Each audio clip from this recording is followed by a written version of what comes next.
Good morning friends. GST platform के YouTube channel में आप सभी का स्वागत है। जी हाँ फ्रेंड्स, जीएसटी के अंदर एक और इंस्ट्रक्शन जो है वो इशू किया गया है, जिसमें अब सारे टैक्स पेयर्स के लिए जिनकी रिटर्न्स में मिसमैचेस हैं या फिर किसी भी तरीके का कोई भी एरर है या कोई फ्रॉड किया गया है, उसके लिए सो कॉज नोटिस इशू करने का जो टाइम पीरियड है उसके बारे में बताया गया है। यहाँ पर आप देख पा रहे हैं issuance of show cause notices SCNs in time bound manner. ये अब इसीलिए बताया गया है क्योंकि यहाँ पर financial year 17-18, financial year 18-19 and financial year 19-20 की जो एनुअल रिटर्न्स की फाइलिंग डेट है वो अब जा चुकी है। यानी कि सेक्शन 73 और सेक्शन 74 के अंदर जो नोटिसेस इशू करना है उसके लिए टाइम पीरियड स्टार्ट हो चुका है।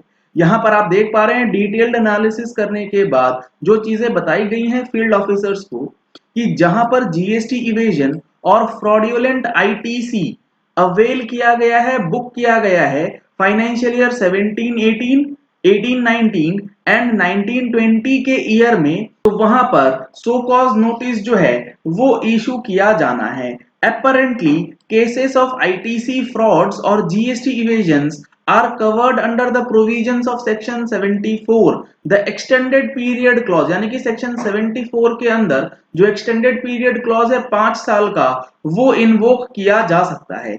However, there may be certain other situations where issuance of a so cause notice under section 73 is intended, और other cases में सेक्शन 73 लगा करके जो आपका नोटिस है वो इशू किया जाएगा। यहाँ पर सेक्शन 73 और सेक्शन 74 का जो रेलिवेंट क्लॉज है वो दिया गया है, जिसमें ये बताया गया है कि प्रॉपर ऑफिसर को इशू करना है नोटिस अंडर सबसेक्शन 1 जो कि DRC 01 में आता है at least 3 months prior to the time limit specified in subsection 10। यानी कि जो ऑर्डर पास करने का टाइम पीरियड है, ऑर्डर इशू करने के टाइम पीरियड से कम 3 महीने पहले नोटिस इशू करना है। और ऑर्डर इशू करने का टाइम पीरियड क्या है? 3 साल from the due date of furnishing of annual return under section 73, और 5 साल होता है ये सेक्शन 74 के अंदर। तो अब इस चीज को समझना जरूरी है कि 3 साल वाला जो टाइम पीरियड है 17-18, 18-19 और 19-20 के लिए काफी ज्यादा नजदीक आ गया है, और वो टाइम पीरियड जो है वो स्टार्ट हो चुका है। Attention is also invited for the purpose of section 74, जहां पर 5 साल की बात जो है वो की जाती है। अब यहाँ पर क्या इंस्ट्रक्शन का मेन मोटिव है, वो ये है कि लास्ट डेट जो एनुअल रिटर्न की है सेक्शन 74 में, वो फाइनेंशियल ईयर 17-18, 18-19 एंड 19-20 के लिए जा चुकी है, जो कि 17-18 के लिए 7 फरवरी 2020, 18-19 के लिए 31 दिसंबर 2020 और 19-20 के लिए 31 मार्च 2022 डेडलाइन फिक्स करी गई। इसी तरीके से 20-21 के लिए जो डेडलाइन है वो है 28 फरवरी 2022। तो 20-21 के जो नोटिसेस हैं वो आपको 28 फरवरी 2022 के बाद आते हुए नजर आएंगे। अभी आपको जो DRC 01 रिसीव होगा वो 17-18, 18-19, 19-20 के संपर्क में आपको देखना होगा। Board has examined the matter. अब यहाँ पर इन सारी चीजों को देखते हुए जो इंस्ट्रक्शन इशू किया गया है वो इस तरीके से किया गया है कि टाइम लिमिट जो है 3 साल का और 5 साल का for the issuance of orders under section 73 और 4 हैज ऑलरेडी किक्ड इन। वो ऑलरेडी अब चालू हो चुका है। If the issuance of SCN is pushed to the close proximity, अगर सो कॉज नोटिस डिले करके इशू किया जाएगा तो एडजुडिकेशन करने का जो टाइम पीरियड है वो रिड्यूस हो जाएगा। तो यहाँ पर नोटिस इशू करने के लिए प्रिंसिपल ऑफिसर्स को, जो प्रॉपर ऑफिसर्स हैं, उनको इंस्ट्रक्शन दे दिया गया है। तो अगर आपकी रिटर्न्स में मिसमैचेस हैं तो अब आप तैयार रहिएगा। DRC 01 आपके लिए 17-18, 18-19 और 19-20 के लिए आने ही वाला है, क्योंकि इसकी एनुअल रिटर्न की डेट्स जो हैं वो जा चुकी हैं। 28 फरवरी जो है 2021 की एनुअल रिटर्न की ड्यू डेट है।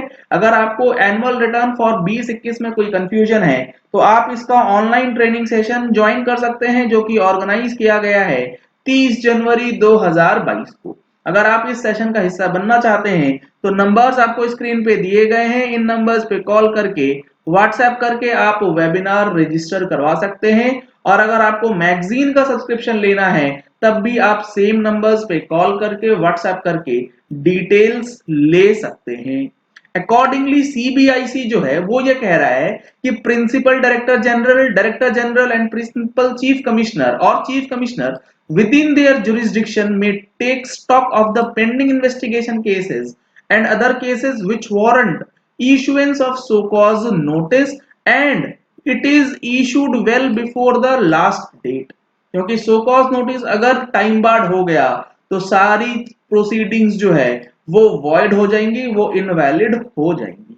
तो काफी इंपॉर्टेंट है कि DRC 01 का अगर आपके पास नोटिस आया तो उसको प्रॉपर तरीके से कंप्लाई कीजिएगा, उसका रिप्लाई देना जरूरी है, अदरवाइज आपके अगेंस्ट DRC 07 का ऑर्डर पास किया जाएगा जिसमें आपको फिर अपील में जाना होगा अपने मैटर को लेकर के। तो ये काफी इंपॉर्टेंट इंस्ट्रक्शन 17, 18, 18, 19 और 19, 20 से रिलेटेड इशू किया गया है, जिसमें अगर आपकी कोई गलती है तो आपसे जवाब जो है वो अब मंगाया जाएगा। चलिए इस वीडियो को यही एंड करते हैं। आशा करते हैं कि आपको चीजें अब क्लियर हो गई होंगी कि ये जो नया इंस्ट्रक्शन इशू किया गया है फॉर 17, 18, 18, 19 और 19, 20, इसके लिए क्या अब आपको अपनी तैयारी जो है वो करनी है। अगर आपने हमारे चैनल पे फर्स्ट टाइम ट्यून इन किया है तो चैनल को सब्सक्राइब करने के लिए नीचे दिया गया रेड कलर का सब्सक्राइब बटन प्रेस कर लीजिए। साथ में जो बेल आइकन है उसे प्रेस कर लीजिएगा ताकि वीडियोस की नोटिफिकेशंस आप तक रेगुलरली पहुंचती रहें। Thank you and have a nice day.